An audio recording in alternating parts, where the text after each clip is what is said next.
Yo guys, how's it going? Welcome back to the NDD Games YouTube channel. I did a video yesterday talking about the top 5 decks in the meta right now, and I wanted to go over some decks that I thought were still really good in the meta, but not quite in the top 5 in my opinion. However, are still viable and definitely worth a shout. So this is a separate video, kind of like a part 2 for decks that are still definitely worth mentioning and showcasing. Hopefully you guys can get some ideas, and yeah, let's get straight into it. So for the first deck, you guys are probably thinking, Cameron, what on earth is this? So this is Subterra Dragoon. So this deck saw a little bit of play about 2 formats ago. But I feel like it's a deck that can utilise There Can Be Only One, which is the best floodgate right now. And it's actually seen a little bit of success, regional level in the UK and across Europe as well. So this is a deck that can utilise Dimension Shifter as well, a really impactful hand trap this format. And obviously having the utility of Dragoon is pretty insane. I don't think Dragoon is like out the format completely. I think obviously cards like Droplets, Dark Rune and more of your main decks, but in this sort of deck it isn't a sole win condition. As you can go Hidden City, set Guru, or you can you could summon Red Eyes and then Hidden City, set Guru, Hidden City flip, get a search off it, and it plays around the restriction of Red Eye Fusion, which is pretty good. So it's a deck that can certainly cheese out wins.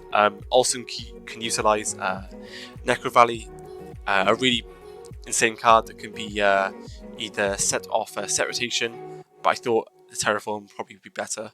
These decks aren't perfect. Always build your deck according to the meta and according to the event, but this is like a template you can work with as well. So yeah, keep an eye out for Dragoon, Subterra. It's definitely worth mentioning it, as it's had some success. So next deck is quite similar. It is the Trap Eldritch deck. So as we're seeing Droll, Nibiru, Droplets, Dark Ruler, all these impactful cards enter the format. People might play decks that those cards don't even hit or hinder whatsoever.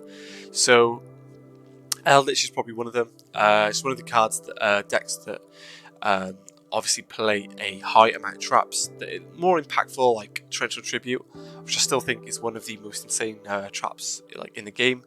And it has some slight support with the new Lord of the Heavenly Prison, which gives you a card for the follow-up. Most people set in like Part of Extravagance off this, or Duality, or even a Trap Trick as well, which could be quite useful. But I think this card is pretty insane. So it can also protect set floodgates like Summon Limit, but obviously people can play around this card quite easily with like Twin Twister and stuff. So yeah, really good card. Good indirect support. Obviously Extravagance and Duality can play to this, so has its utility of the pots. So it's not a bad deck. I think I wouldn't main deck Spectre Border in this deck because of the Droplets, Dark Rulers. It's definitely worth sliding in. But yes, it's a deck that I think everyone should be prepared for. You'll definitely see it at regional level, 100%. I think when I went to Leicester Regional, I looked to the right of me and I saw an Eldritch Mirror match off the bat. So definitely expect to see this deck across regionals. And who knows, it could be played quite a bit at the YCS. We'll have to see how the format takes shape. But these, just a side note, so these decks aren't new decks, they're more of previous strategies that I think are still viable. But yeah, this is certainly one of them in my opinion. Next is Dragons. So I think Dragons is a deck that just doesn't go away. It reminds me of Sky Striker, where a certain has its following of players that are really good with it, and because they're so good with it, they know all the interactions, they can just naturally play it at a higher standard than the average Dragon League player would.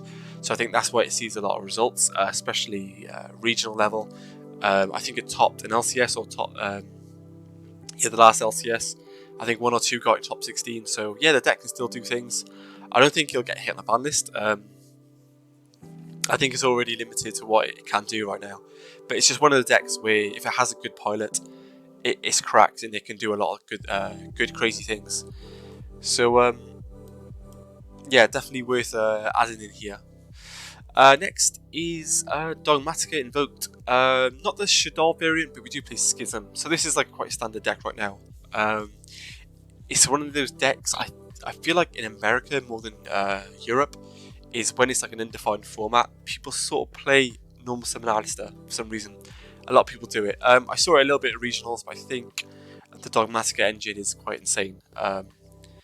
Going first and second, so I think as the format develops, I think people will start to drift away from it.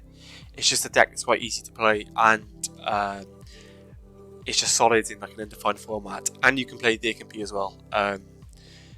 Ends on like a Macabre with DPE. With DKB as a pretty strong end board.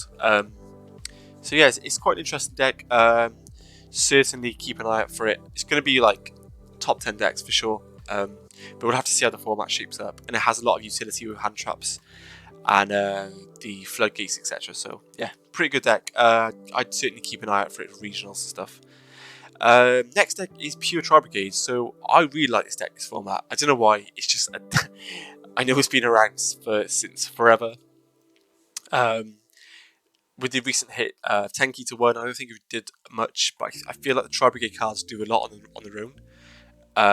Like say for example, one Fractal gives you like not like full combo, but it gives you a game state where you can need to like set up your board and have 4 cards in hand, which could be 4 hand traps.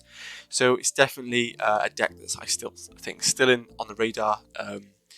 You should probably prepare for it definitely, because I feel like a lot of players have. Even though it's like not the hardest deck to play, I think a lot of players who have played it previous formats will naturally be better with it because they've had those interactions and that experience with this deck. So I think this deck, with DP as well, is a good addition in my opinion. I think this deck you should probably expect it regional level for sure. I think it's had its time in terms of like winning like every other event. I think this deck in its prime was winning probably like every other event, weekend after weekend. So I think it's past its prime, but it's still a deck that can still compete in today's meta. A deck that I wanted to shout out but isn't in this list or on my previous list is Drytron. I think Drytron's a really strong deck still, but I don't feel like it's being played due to the Shagfang in the Soul deck. Just locking out lights is insane, but it's still a deck that could be played for sure. So yeah, these are just some decks that give you guys some knowledge, some background, and some insight for the future. So let me know your guys' thoughts. Which deck do you think is your favourite, or if there's any decks I haven't mentioned that you think is worth adding to the list, just let me know in the comments. But yeah, if you guys want to see more content like this, drop me a sub. Check out my socials below and all that good stuff. So thanks for watching, guys. I'll see you guys soon.